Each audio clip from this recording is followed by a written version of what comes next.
海葵台风是直扑台湾，暴风圈在今天清晨已经碰触到台湾的陆地了。预估台风的中心在午后会从台东登陆，而离岛的兰屿还有绿岛是首当其冲。今天早上呢，其实已经是风强雨骤了，还出现了10级的阵风。另外，当地超商货架上面的食物呢，也都被抢购一空了。还有在台东的沿海地区也掀起了大浪，还有在富冈渔港9公尺高的堤防呢，也被阵阵的浪花越过，相当的惊人。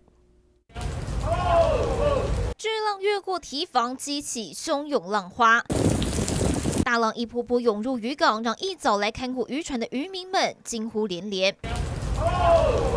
这堤防少说也有9公尺高，巨浪不断拍打横越，可见台风威力有多吓人。那现在这个所在的位置呢，是来到这个台东的富冈渔港这边，海浪拍打上岸，是一度接近这个桥面的地方，是相当危险的。海葵台风直扑台湾，暴风圈清晨已经触陆，携带着狂风大雨，台东地区首当其冲。巨浪不断翻腾，10雨伞都快被大浪给掀翻。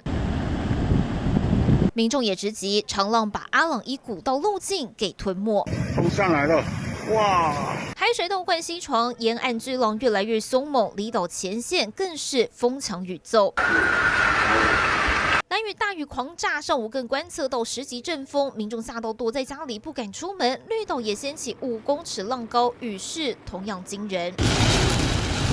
大雨几乎看不清前方道路，整个商店街空荡荡，超商货架上的食品也早被抢购一空。气象局也针对台东山区发布大豪雨特报，上午金峰乡新兴村在紧急预防性撤离约400人避难。这个台风的路径跟我们上一次7年前的很像，很可怕。怕那个上面那个大崩塌的地方会下太大，会吸水积太多了。收拾简单家当，前往大王国小河饭店，军方也出动了大军卡协助搬运避难用品。